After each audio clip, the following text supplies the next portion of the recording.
Ce matin de mars 2025, il fait beau dans la belle et paisible ville de Ribérac, en Dordogne. Mais une découverte macabre, au domicile du couple Gillet, va très vite assombrir la journée. Des gendarmes, sous instruction du maire de la ville, perquisitionnent le domicile du couple Gillet, après 5 ans de soupçons, autour de la disparition, ou plutôt de l'absence, du mari nommé Daniel. Car sa femme Corinne affirme depuis tout ce temps que Daniel n'a pas disparu, mais qu'il est plutôt en voyage en Thaïlande, dans le cadre d'une retraite spirituelle, afin de se retrouver avec lui-même. Car il en avait marre de sa vie monotone. Et les autorités ont cru à la version de Corinne, pendant 5 longues années. Vu qu'elle leur inspirait tellement confiance, par son calme, et sa sérénité. À aucun moment ils ne pouvaient penser qu'elle cachait une telle horreur, derrière son sourire rassurant. La disparition de Daniel est passée inaperçue, car il était un homme très discret, qui a consacré pratiquement toute sa vie, à la passion qu'il avait pour les belles voitures anciennes, qu'il collectionnait, et dont plusieurs d'entre elles ont appartenu à ses arrière-grands-parents. Il passait ses journées à les bichonner. Sa collection de voitures était clairement son bien le plus précieux. Daniel consacrait tellement de temps à ses voitures, au point où il avait du mal à faire de nouvelles rencontres. Et cela a été le cas en ce qui concerne sa femme Corinne. Corinne et Daniel se sont rencontrés sur un site internet. Corinne avait décidé de reprendre sa vie en main, après avoir vécu plusieurs années dans l'insouciance et l'inconscience totale. Toutes ses relations amoureuses n'étaient que des échecs. Mais Corinne a pris conscience de la gravité de ses relations toxiques lorsque son dernier petit ami l'a roué de coups. Et l'a laissée inconsciente au bord d'une autoroute, après l'avoir jetée depuis la portière de la voiture. Elle n'aura la vie sauve que grâce à l'intervention rapide des passants, qui ont appelé les pompiers à temps. Au sortir de là, Corinne a réalisé qu'elle pourrait réellement perdre la vie, si elle ne revoyait pas ses critères en matière d'homme. Elle a alors l'idée de créer un profil, sur un site de rencontre, dans le but d'y trouver un homme responsable, respectueux, sans histoire, et surtout qui est financièrement stable. Car la vie professionnelle de Corinne est similaire à la vie de couple qu'elle menait. Elle n'a pas d'emploi, ni aucune source de revenus quelconque. Alors pour elle, se trouver un homme qui peut lui mettre un toit sur la tête, et lui permettre de se nourrir 3 fois par jour, est un objectif bien précis, qu'elle s'est promis d'atteindre, coûte que coûte, afin de changer de vie. Daniel également de son côté, a décidé de créer un profil sur le même site de rencontre, lassé de 3 longues années passées seul, après que son ex-fiancé l'ait quitté, sans lui donner aucune raison. Se remettre en couple lui permettra de mieux apprécier la vie, sortir de son train de vie quotidien monotone. Et surtout, lui permettra de fonder une famille, cette fois-ci, se dit Daniel, il est temps qu'il trouve la femme de sa vie, car le temps n'attend pas. Au bout de 2 semaines de conversation en ligne, entre appels vidéo et messages romantiques, les 2 tourtereaux décident enfin de se rencontrer dans la vraie vie. Et dès leur première rencontre, c'est le coup de foudre entre Corinne et Daniel. Daniel est tombé sous le charme et la beauté angélique de Corinne. Corinne, quant à elle, voit en Daniel l'homme mature, et surtout financièrement stable, dont elle a tant besoin. Dès lors, ils se voient bien vivre tous les 2 ensemble, encore mieux, ils s'imaginent déjà finir leur vie dans les bras l'un de l'autre. Les choses se concrétisent très vite entre les deux. 4 semaines après leur rencontre, Daniel propose à Corinne d'aménager avec lui, dans sa maison dont il est propriétaire. Une belle maison, avec une grande piscine, et surtout un magnifique jardin. Daniel n'a pas eu besoin de se répéter, encore moins de convaincre Corinne de vivre avec lui. Car elle n'attendait que ça. Vu que Corinne était presque sans abri. Elle squattait les canapés de ses amis, et c'était très loin d'être la joie. Alors de savoir qu'elle vivra désormais dans une grande maison de 3 chambres, rien que pour elle et son nouveau chéri, sa joie était tellement débordante. 2 mois après avoir aménagé ensemble, le couple décide de se marier. C'est l'extase pour Corinne, qui est complètement sur un grand nuage, car elle a réussi à atteindre son objectif, en un temps record, soit 2 mois chrono.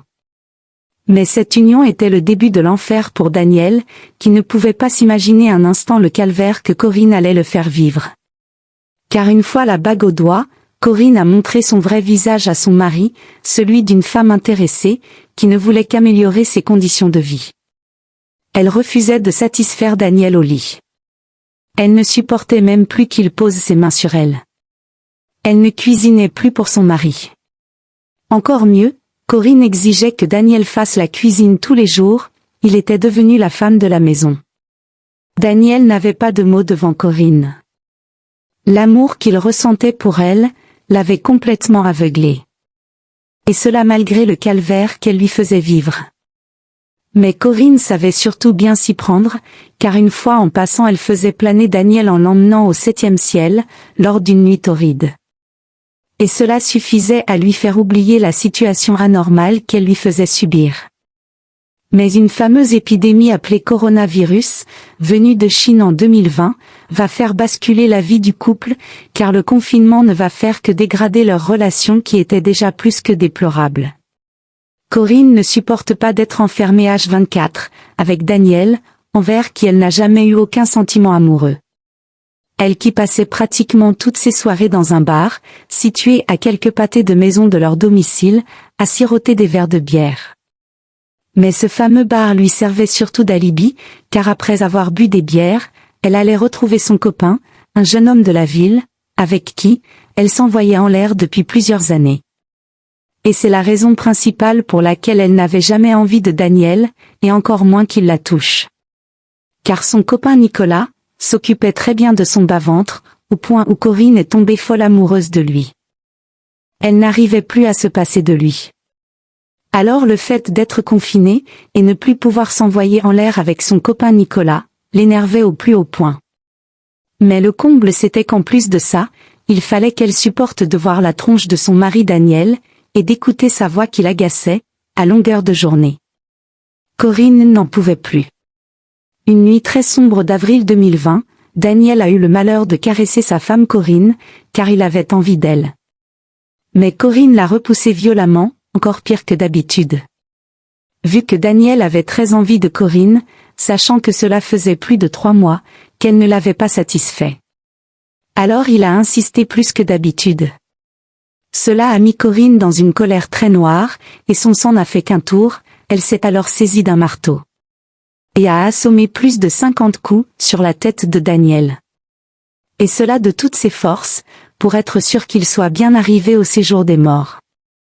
Après avoir commis son acte odieux, Corinne a gardé son sang-froid. Elle s'est pressée de tirer le corps sans vie de Daniel, depuis leur chambre située à l'étage de la maison, jusqu'au garage. Une fois dans le garage, Corinne s'est mise à creuser de toutes ses forces, et le plus vite possible, afin d'enterrer Daniel sans éveiller aucun soupçon. Sachant qu'elle n'avait pas encore nettoyé les taches de sang, laissées dans la chambre, et tout le long de la maison, en tirant le corps de Daniel jusqu'au garage. Après avoir passé plusieurs heures, à creuser, puis à recouvrir le corps de Daniel, avec du ciment, pour être sûr que sa tombe de fortune soit bien fermée, et surtout qu'elle n'éveille aucun soupçon, au cas où quelqu'un entrait dans le garage. Elle s'est mise à nettoyer méticuleusement la scène du crime, en se rassurant de ne laisser aucune trace. Puis elle a pris un long bain chaud dans sa baignoire, en toute tranquillité. Le comble c'est que Corinne s'est endormie dans son lit conjugal, sans avoir aucun remords, sans aucune peur d'être hantée par le fantôme de Daniel. Bien au contraire, elle était très heureuse de s'être enfin débarrassée de ce mari plus qu'encombrant, qu'elle n'a jamais aimé.